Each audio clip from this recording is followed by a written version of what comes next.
So basically stop being an asshole to each other, but still be able to poke just a little bit. You gotta have a Look little out bit of for each asshole, other. just a little bit. Like Yes, I'm yes, okay. I am all We need for that. professional bullying. Like Yeah. if you're not meeting the standard, either grow the fuck up or go work at fucking Walmart.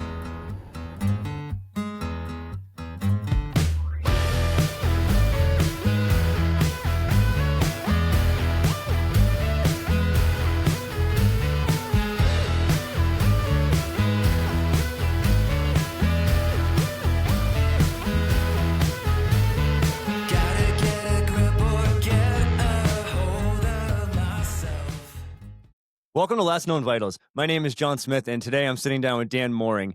Dan is a paramedic for over 13 years now. I'm very excited to finally sit down and talk with you. Dan, how the hell are you, man?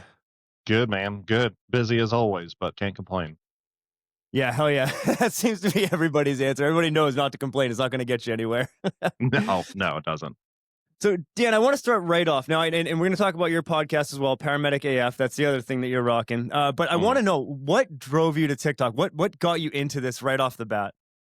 So we had already been running the podcast for a little bit. My wife and I started it back January of 2024. God, it's been a long time already. Time flies. Our first episode, we were thinking, oh, we'll go to the library, we'll get like a little study room, it's going to be great. We recorded the whole episode, and then I get back to edit, and the echo is awful, just fucking awful. And we're like, well, okay, we just know not to do that again. And so we were predominantly audio until about a year ago, and then we also started doing video as well. So we run in parallel on YouTube, but also on the audio only podcast platforms. TikTok, we knew we wanted to do it, but we weren't quite sure, like, okay, what's the DAO of how you do TikTok? Like, what's the ins and outs, and how do you grow the channel properly and all this? Well, the catalyst for us doing this was the paramedic program that I graduated from and that Michelle graduated from as well. The school was actually shutting down their EMS department completely. And mind you, I'm not sure exactly where you're from. I guess I missed that bit. I'm from New Hampshire. Okay, so you're a long ways away. Down here in South Carolina, that school was one of the most prestigious paramedic and EMT programs in the state. They're one of the few degreed programs. Their pass rates were amazing. They just had one of the best reputations out there. But for some reason, the money wasn't working, so they were deciding to shut it down. And there were a bunch of us that kind of led the charge to push back against that. And we're very public about it. And so Michelle and I actually went and spoke to basically the board over the college and protested this. And well, we recorded that interaction, and that was kind of our first dump on TikTok, basically. And so from there, we're like, well, all right, we started, we got to keep going now. And so that was really what kicked it off, and we've been pushing hard on it ever since. And what was the outcome of you guys kind of protesting this? It was one of those, there was a lot of nice things said, but at the end of the day, decisions were made and money talks. And unfortunately, the program did get shut down. So now there's a huge gap up here that everybody is trying to scrape to fill. Because they were pumping out an average of 20 to 30 paramedics a year and anywhere from 60 to 100 EMTs a year. Holy so shit. All of that was gone. They farmed out the EMT portion to the Con Ed portion of the college and basically just had the county EMS agency teach the EMT class, but nobody picked up the paramedic class at all. So it's and that agency basically says, if you're coming to our school, you got to come work for us. Right. So that limits who all is going to be able to come there. So yeah, for sure. So what around you right now is available for schooling? There is still a degreed program up here. It is much younger. Is not as well funded, but they have been one of the ones picking up the slack. And then your next option is driving another hour and a half from there to the next closest degreed program. So wow. Yeah, we've got one other non-degreed program up here, but their accreditation fluctuates year by year, whether or not they can even graduate people. So it's a little rough. It's a little rough. Yeah, I would say so. Now, what are your thoughts on the degree versus the certificate medic? Because just for a little context, I am a certificate medic. I started off as an EMT just like everybody else, got some experience, got my intermediate, and there was two options for us here in New Hampshire. You could either go to NHTI, which is funny, the shirt that I'm wearing, which is actually Hmm. where I went to nursing school, but that's for a little bit later maybe. But anyway, so there was either NHTI, which was your degree program, or there was NEMC, New England EMS Institute, and that was a certificate program. And for me at the time, I had a 4-month-old baby, right? So I Hmm. couldn't commit to the general traditional 2-year associate's degree to get my paramedic. And so this was an alternative. It was 1 day a week. It was very self-driven. And then the clinicals obviously they amounted to equal numbers and things like that. But for me, that really allowed for me to pursue this career path. So I'm just curious, what are your thoughts on having the degree versus the certificate medics? So objectively, I don't think it makes a lick of difference in the quality of provider you are. That comes down to what's the quality of instruction you received. Now, in general, the collegiate programs are better funded, so they usually have better equipment, more resources, at least around here. At least around here. So, yeah, I mean, there's a general benefit with the education there, but there are collegiate programs around here that aren't super impressive. Um, so I don't think it by itself affects who you are as a medic. I think what it comes down there's two factors though that we need to consider. One is the profession as a whole, and healthcare as a whole is very degree heavy. And if we want to, I believe that if we want to establish some credibility with the rest of the healthcare community, degrees are just kind of the natural next step. Doesn't, like I said, doesn't in fact impact who you are as a provider, but it's kind of a sheepskin that you use to gain some respect, potentially some extra funding, what have you. I think the other side of it is that degrees typically affect your promotability and potentially pay. There's a lot of places around here that pay more for a degree, and they prefer promoting people that have degrees. Is it right? Is it fair? Eh, we can argue that, but it's the reality of it. So I don't think it's a heavy, yay or nay. I think it's just more of what's your goal? What's your end game career wise? Um, so I don't have a super strong opinion about it. It's a matter of practicality for me. Yeah, and a lot of people around here initially, they used to always be like, "Oh, you're a tech medic," or stuff like that to the people that went and got the college degree.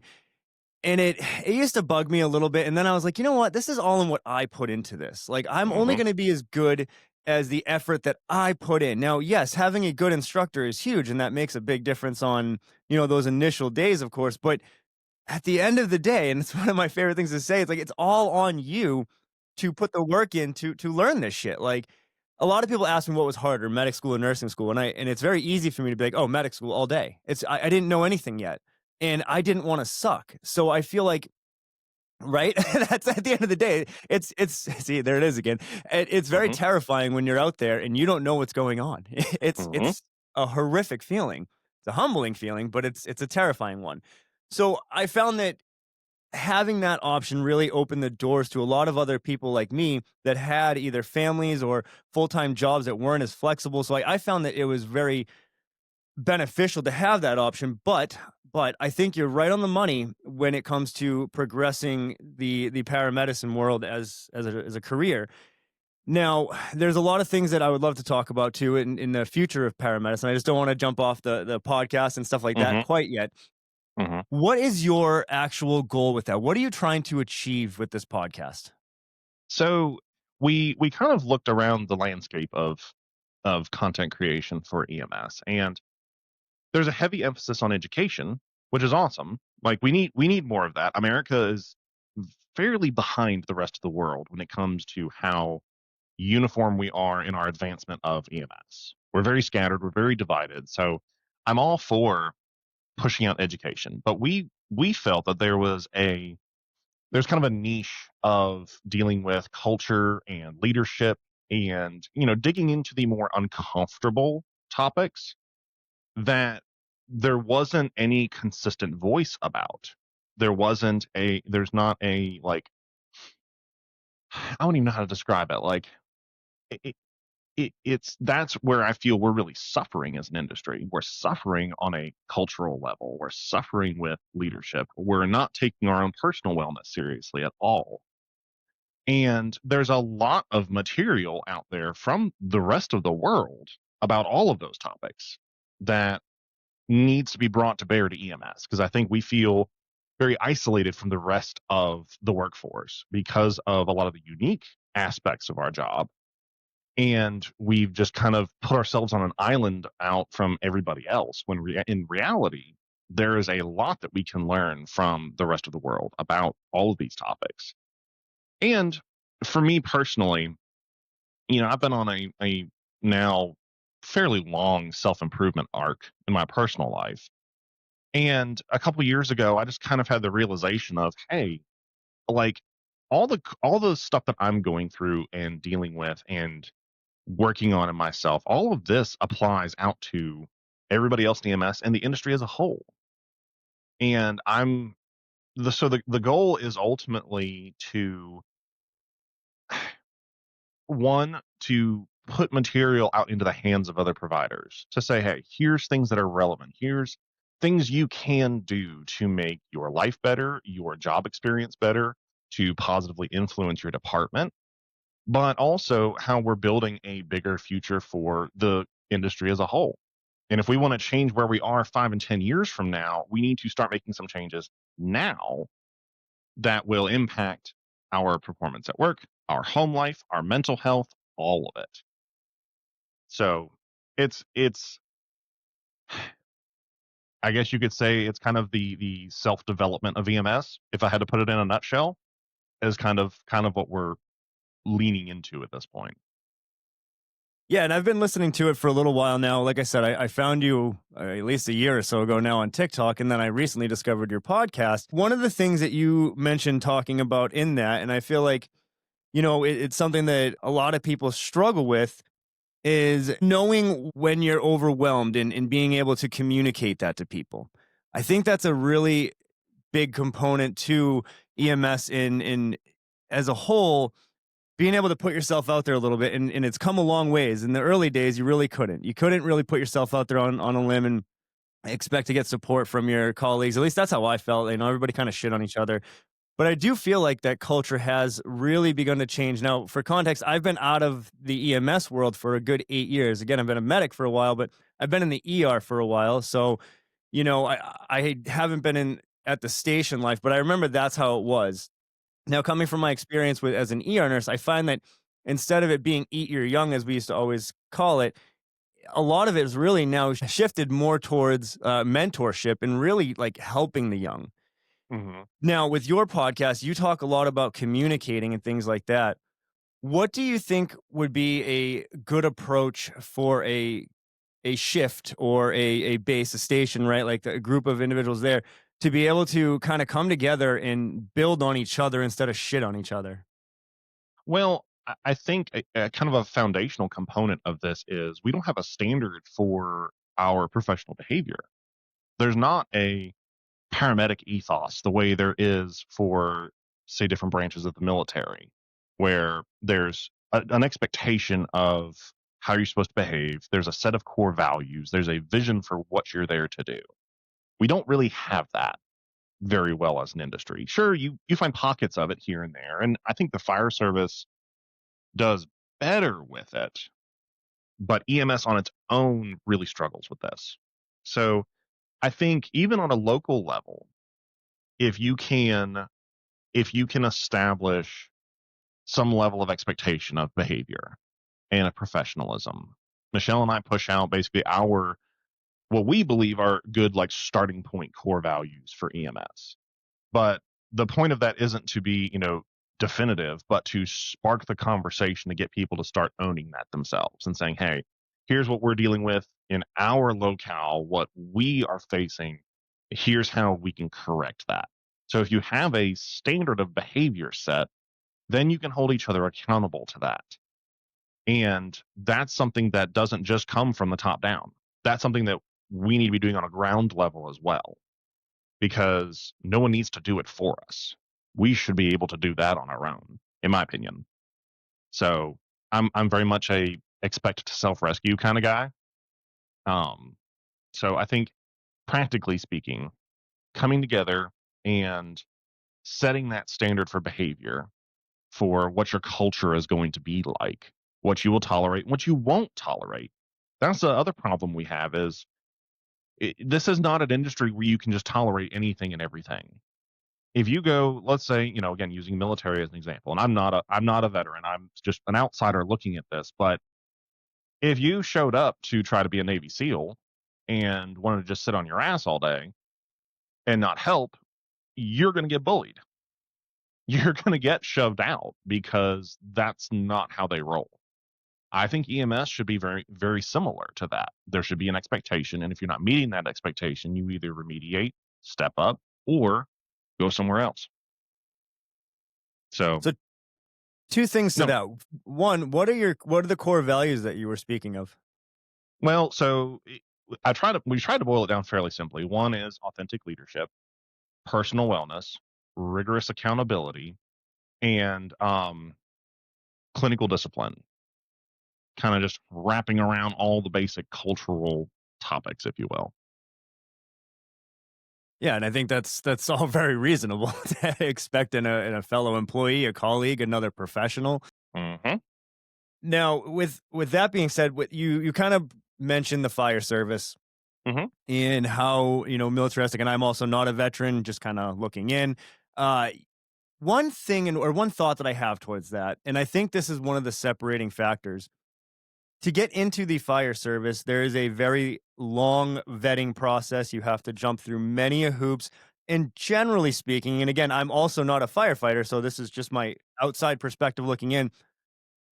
The people that do eventually get hired are there for the longevity, the vast Hmm. majority, or some will lateral transfer, of course, but I feel like a lot of those that's their career with that Hmm. firehouse, right? EMS has such a high turnover rate, and I feel as though that the expectation in the firehouse, where it's like that kind of more, I would assume, military kind of Hmm. tiered leadership, doesn't carry over to EMS, and I don't know that it effectively would, unfortunately, because the turnover rate and the ease of getting into EMS nowadays is much different than it was back then. At least when I Yeah. first got into it, you can get into it pretty easily now, and I feel like that's a big component. So, do you think that the answer is a longer vetting process or more hoops, which would then create a further problem with having a gap in the amount of EMTs and paramedics and things like that? Or So, how do we approach that? so let's look at what the fire service does well. They have a strong sense of community. They do have an ethos. They do generally have a set of expectations. Now, obviously, every place has its problems because people are Sure. involved, and we all Yeah, cause problems. exactly. But they also do everything together, because when the fire department goes out on, let's say, structure fires, they have to function as a team, as a multi-person team. They have to have that rigid command structure, because if they don't, bad things are going to happen. Um, so they train together, they eat together, they're so dependent on each other. EMS is very independent. Like, yes, you depend on your partner, but it's just the two of you. And you can go for days, weeks without seeing some people on your shift. Like, I'm a solo QRV medic right now, and I pretty much never see most of my shift. Now, I don't mind that because I have peace and quiet when I'm at work. But in general, we tend to be very isolated. So I think, I don't think that inherently a militaristic style is bad. It's just a very different dynamic that we have, and there's a lot more pressure on the individual to step up and hold themselves accountable, because they're so far removed from everybody else on a day-to-day basis for the most part. Okay. All right. Let's shift gears for a minute, because you just talked about what you're currently doing, and you said you were a Remind me, what are the letters? A Q? Sorry, I know it's different. I know it's called different things everywhere. So around here, a QRV is a quick response vehicle. So I'm Okay. a solo paramedic on basically an SUV that is, outfitted full complement of ALS equipment. Um, and we respond in tandem with predominantly BLS transport units. There are some ALS transport trucks, but the area we serve, the contract states the ambulances can just be BLS. So we'll respond out with them. We only get sent on high priority calls. So if it's, your typical, let's say, psych patient, a non-critical fall, whatever, we're not even sent Mhm. unless, there's an extended ETA for the transport unit. They'll have us go out there. So it's nice because I'm not getting sent on every single call that goes out all the time. I'm getting sent out when there's a high likelihood that I actually have to go do stuff. So yeah, so that's all that is. So I imagine that is a very sought after job where you are then, because that sounds like a pretty sweet gig. Yeah, and it's the so my agency is a county run agency. The transport agency is a separate entity that it's a private company. So there's literally no situation where I get bumped off a QRV to go staff an ambulance. We don't have ambulances. So Oh, uh, it's it's amazing. yeah, yeah, Um you hold on to that for a long time. yeah, yeah, and it's 24/72s, which I'm getting older and I don't like working 24s. But as far as 24-hour schedules go, that's a pretty damn good schedule. Yeah, no, for sure, for sure. How many people are in your catchment area? So you mean as far as like people in the call area or just our overall Yeah, yeah, deployment? like your overall like catchment area, like so, like where I worked, there was like 200,000 people, give or take, within a very small area. You know Mhm. what I'm saying? It was a pretty busy city. So I'm in a pretty rural county. We don't work where we live. We actually drive a good little ways. Both Michelle and I work there. Um, but it's a very rural county on the whole. I couldn't tell you the exact number of citizens. My call area specifically, because we have permanent stations. So I have a permanent vehicle at a permanent station. I don't. It's not the system status where you're bouncing around the whole county. None of that crap. There's other places that do that here, and that's all. No, but I mean, I average at my station anywhere from 2 to 6 calls in a 24-hour shift. Oh It's not bad. man, It's that's not that's bad. fucking wonderful. I'm I'm a little white cloud, so there's people that run more, but that's pretty Yeah, normal. that's wild. When I was working on the streets, I worked in a similar situation. It was SUV, intercept medic base, hospital based service. And, we would do 210s and 214s. That was like the shift that I was on. And we would just get the shit kicked out of us. Like 15, 20 calls was not, that was Oof. normal. I think You're that was turn like you're a, turning calls too you know, fast, man. You gotta slow down.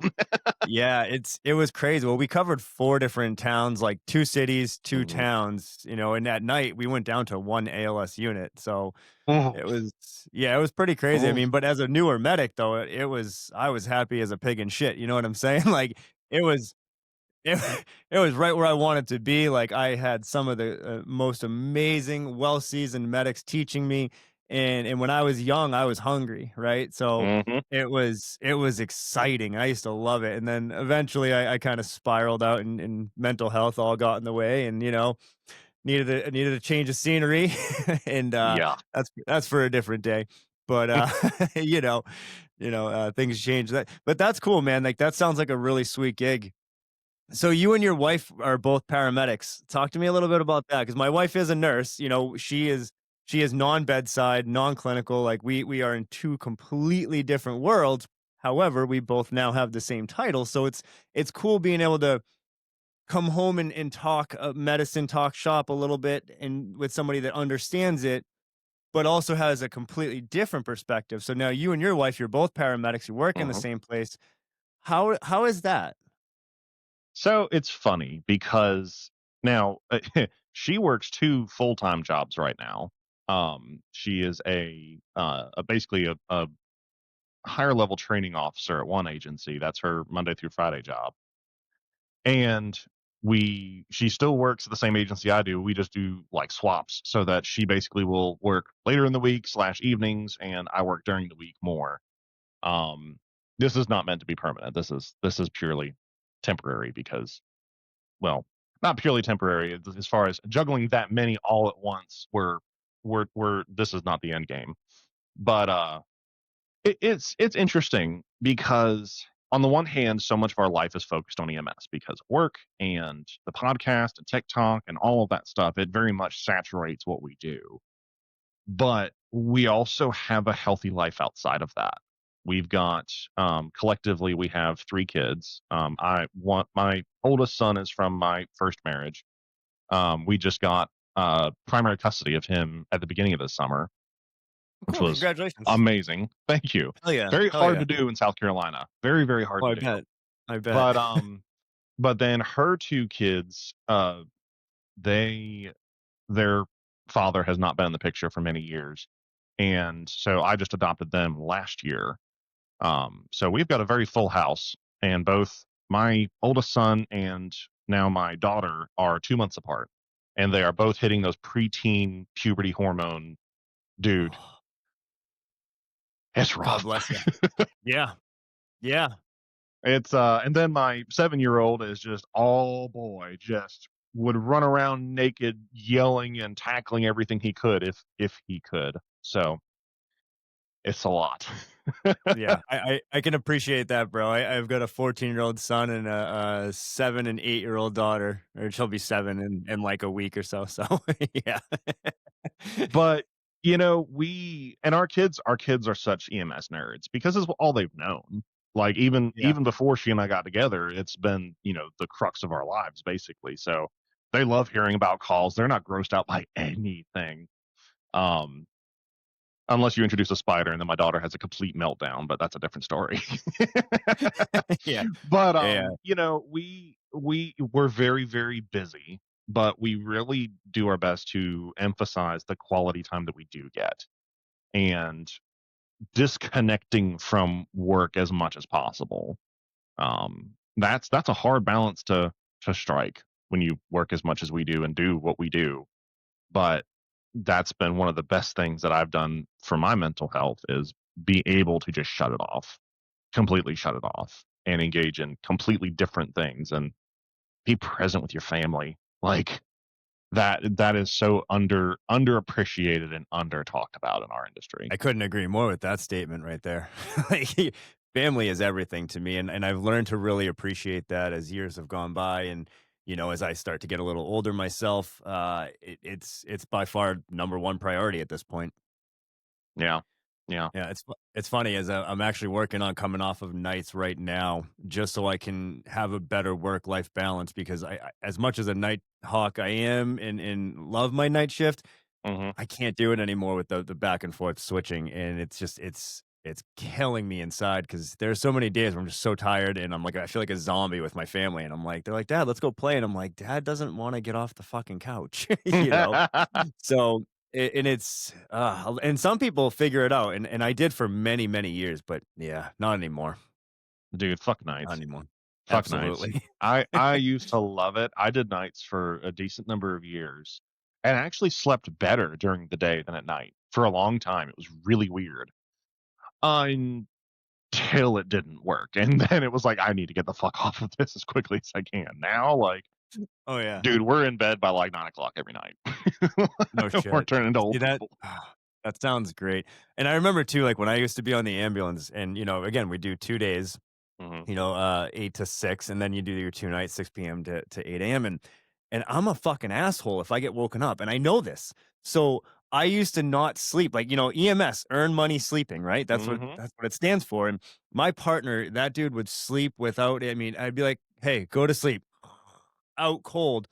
And then and I mean out fucking cold, but then he would answer the radio faster than me when the tone dropped because he was that much like that. Anyways, where I'm going with this, like I said, I'm an asshole when I get woken up, so I would just go sit in the ER and go hang out with the nursing staff and and just play over there. I would do skills and things like that and just shoot the shit because it was easier for me to just stay awake for the whole time. But again, then I paid for it on the flip side. So Yeah. Yeah. yeah, nights are for the young. That's Yes. what I'll say. The young and the bulletproof. Not Yeah. me. Not me. Yeah, for sure. One thing that you had mentioned to me in shooting the shit back and forth through TikTok and texting and all that was you're part of the North Carolina First Responder Mental Wellness Summit, and that's in Mhm. 2026 on Mhm. February 26th through 27th. Tell me all about that. I'm very curious to know what that is. So I was not part of the organization of it to start with. I was tagged in a video about it, and I was like, interesting. This is kind of cool. And I don't want to give away too much because I know that Brad is still kind of working out some details before there's a public release. But basically, it's an independent event. This is not put on by any local government. This is not sponsored by a particular agency. This is truly a independent push to have an actual honest conversation about first responder mental health. The fellow who's organizing it, Brad Lawson, um, he was very much inspired by people like Travis Howes, who goes around, and I'm sure you've seen some of his videos. He's a paramedic who former military paramedic, also a former cop who goes around and does these, basically like EMS TED Talks, if you will. But it's very, down to earth, crass, gritty, honest conversations about mental health.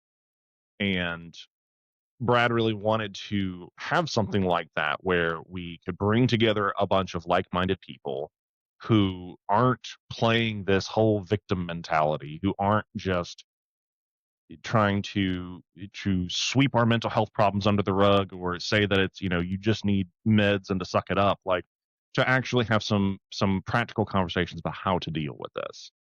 So we have been invited to speak at that, as have some other people. And again, I know that Brad's going to release the names on that soon, but people that most folks would recognize from TikTok and other places across the internet.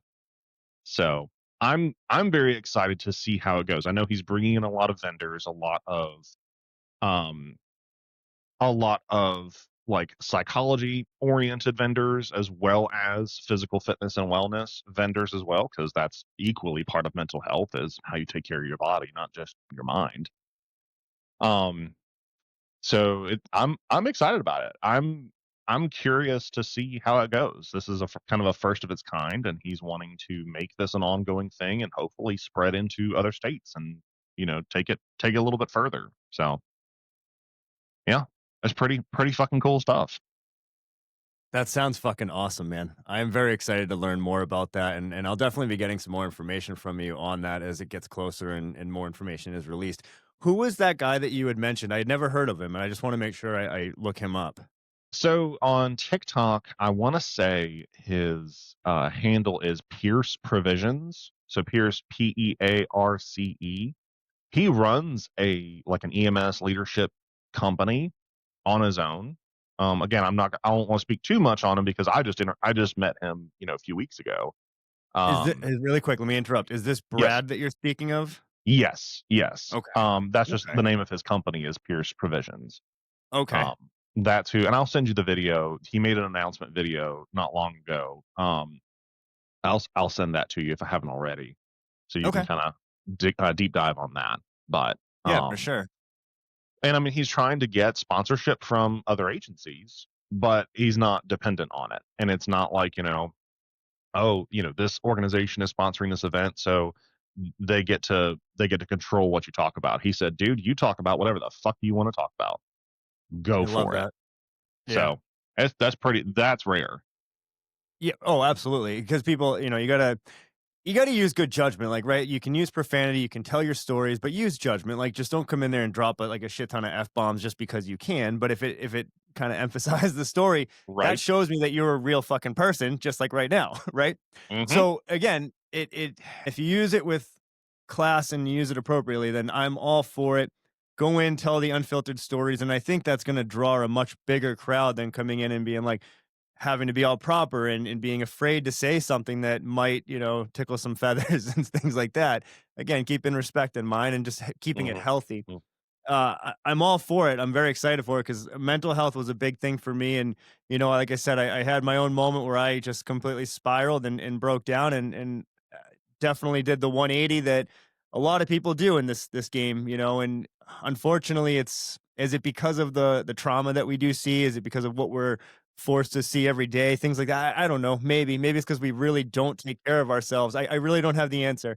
I just know that fortunately and personally, I had that experience of just not being in a good place, turning it around, and now I've never been happier. I've never been healthier. Like so I am huge in mental health and really advocate for it and for EMS folks to recognize it and not to be afraid to speak out on it. So I'm excited to learn about that.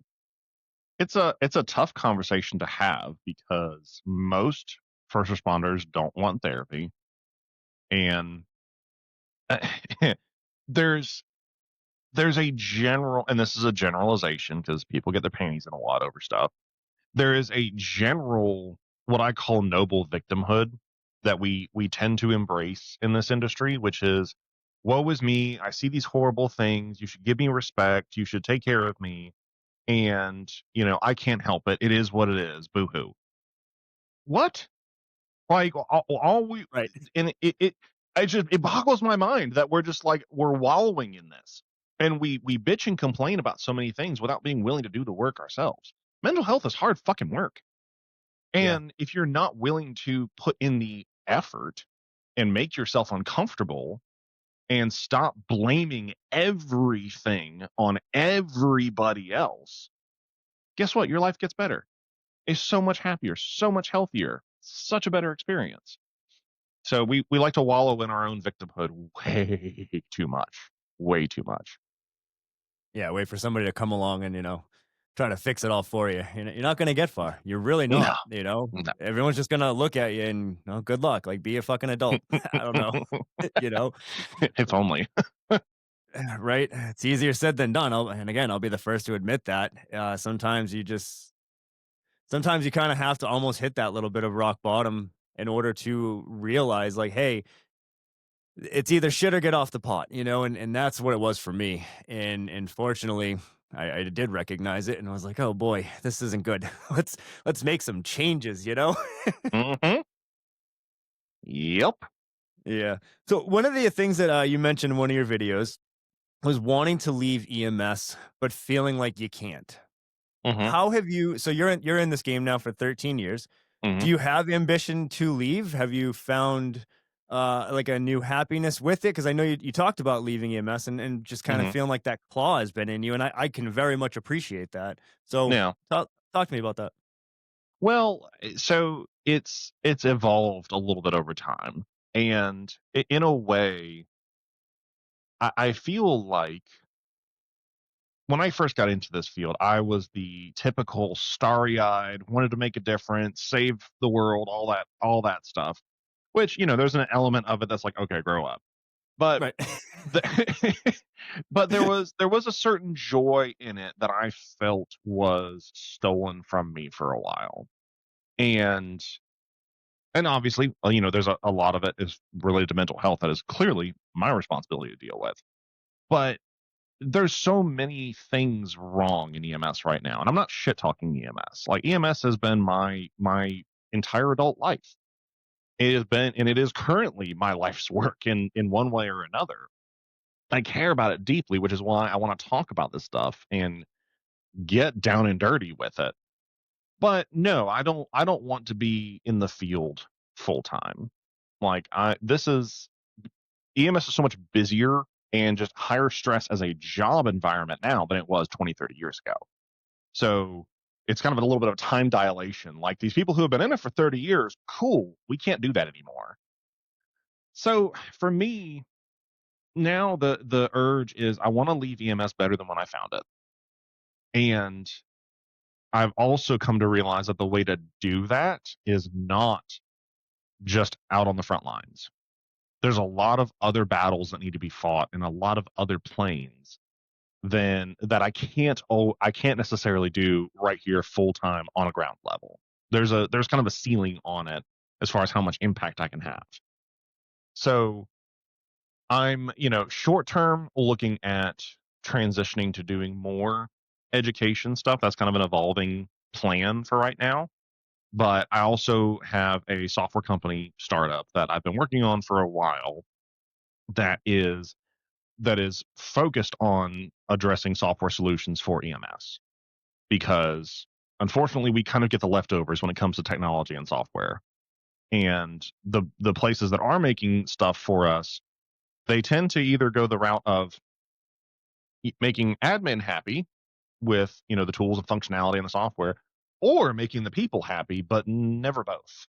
So I want to close that gap a little bit, but that's a long game. That's not something that is gonna, overnight be something that gets me out the door. That's a long game right now. So that's kind of my long term vision. Still keeping my fingers in it. Still doing all of this. I have no plans. We have no plans to stop the podcast or anything anytime soon. We're gonna just keep on trucking until we can. So, but I want a normal Hell yeah. life. I want to work for myself. I don't want to keep doing this grind. It's getting old, man. Getting Yeah, old. yeah, for sure. So a couple of things to that. One, software. Do you have a background in that? Me personally, no. My father is a career programmer. So I Okay. was around it. I had a desktop computer when I was 5 years old. I've been around it my whole life. My older brother, the same thing, in which I don't have the best relationship with my family right now for a lot of reasons, but that's a whole different conversation. Sure, sure. But I understand enough about it that I know I have learned who I need to look for and who I need to bring in to make something happen. So my role in it is more what they call the subject matter expert, even though I really don't see myself as an expert in healthcare. But I know what I want. I know what I want to see out there. I have a very good, strong sense of what the average everyday person wants in a PCR software, a scheduling software, what have you. So going down that rabbit hole, my focus has been, okay, who can I attract to bring on with this to make this happen? So it's been a very long journey, and there's so much to do still. That's exciting, though. I mean, but it's right. You're pulling in the people that know the things that you don't to fill those voids, and that is a huge part of trying to take on something new. And like, as I'm starting here with this podcast, and you've been doing it for a little while, just keep on going, right? Just keep Hmm. on going. And one of my recent guests who was a mentor of mine, and we talked a little bit about is having those kind of options to not have to do EMS anymore. I think is so important for the mental health in the aspect of like knowing you have options makes it not feel like the claws are so deep. Like, and then Hmm. almost rejuvenates the love that we all have for EMS. Is like I miss it so much where I actually just picked up a side job back as working as a paramedic, even though I just got my RN. Right. But having those options, I think, is so important. So for you, having the software and you're allowing some focus outside of your everyday world in EMS to be put elsewhere. I think that's really important and helpful for our mental health because we have a lot of free time, kind of, yeah, Hmm. working We do. EMS. So what do you do with that free time, right? And now you're using that energy and taking something that you do absolutely know clearly, and kind of moving towards something that maybe allows you to step out of that frontline worker bee and but Hmm. still lets you have the hand in it. So I love that, man. That's awesome. Is that anything you want to promote right now, or are we still too early for that? We're still too early. Okay, fair There enough. was yeah, it's not bad. Just it's been a long evolving story. So I'm Okay. hopeful that by the beginning of the year I'll have more to actually put out there. Um, but yeah, we're still trucking along right now. Sure. Well, when you're ready, let me know, and I'll happily put some love out there for it, and I would love to see it myself. So, Absolutely. all right, Dan, I have one final question for you. Now, you've been in EMS for about 13 years. Mhm. You have a lot of perspective, a lot of insight, and I really like a lot of the different ways that you explain things. In let me just ask it point blank, basically. Mhm. If you could have one impact and only one on EMS, what thing would you change the most? Like what would be your first, and how would you make the biggest impact by implementing this change? Mm. Oh, that's tough. My ADD That's brain good. wants to travel all the rabbit holes on that one. Amen. Because Amen to it's that. hard because there's so many things that simultaneously need to happen. But I would say if I could distill it down to one thing, if by some happenstance I could in any way inspire people to take their growth and their happiness and their well-being seriously and actually have the balls to do something about it. I think that would no, that wouldn't solve all of our problems, but I think that would go a long way to where we if we take our mental health seriously, we take our profession seriously, we invest in ourselves rather than just spread ourselves out to the rest of the world until we have nothing left to give. Because EMS is a very unforgiving taskmaster. It will take and take and take and give you so little in return. Yeah, you get some cool stories, you make some cool friends, but it takes a whole lot more than it gives. So if people need to take that responsibility for that growth and development in their lives outside of the job, and it will make the job itself more bearable, better, and actually hopefully open the door to some change for it. I love that answer. Take care of yourself and allow that to naturally let you just continue the love for the job and continue to grow. That's a great answer, man. I really appreciate that. Well, there was a I guess I could the thought behind that comes from before I got into EMS. There was a call center company that I worked at, which I hated that job so bad. But their mantra was we take care of each other so that we can take care of others. And I really think that that's the spot we're in with EMS is we need to take care of each other. We need to take care of ourselves. And when we do that, we will be able to take better care of everybody else. You can only give so much of yourself before you run out, before you literally kill yourself. And I think that if we had more of a mentality of instead of the infighting, the dick measuring, the paragods, all of that, if we actually looked out for each other and helped each other, not in some, kumbaya, everybody hold hands and, whatever. No, this is a lot of alphas in one spot. We're going to have conflict, but make that conflict productive. Have a point to it, have a goal, and all work together to get to that point, and we'll be much healthier and happier for it. So basically, stop being an asshole to each other, but still be able to poke just a little bit. You gotta look you out, gotta have a look little out bit of for each asshole, other. just a little bit. Like Yes, I'm yes. Okay, I am all we need for that. professional bullying. Like Yeah. if you're not meeting the standard, either grow the fuck up or go work at fucking Walmart. Yeah. Pick one. Don't care. Yeah, I'll tell you some of the hardest learned lessons were just getting called out right in front of everybody. But you don't forget those things. You know what I'm saying? No, So no, your fuck ups are much better instructors than anything you learned in class. yes, sir. Absolutely. Absolutely. By far. All right. Well, Mr. Dan Mouring, I really appreciate you. Paramedic AF. Check him out on TikTok, on YouTube, Spotify, the podcast. I'm excited to talk with you and your wife one of these times in the future, see where Absolutely. everything's going. So, again, man, thank you so much for joining me today. And I hope you have a great rest of the day. Thank you, brother. I appreciate it. It was a pleasure. Hell yeah, man. All right. We'll talk soon. All right, man. See ya. Bye. Bye, everybody. Bye.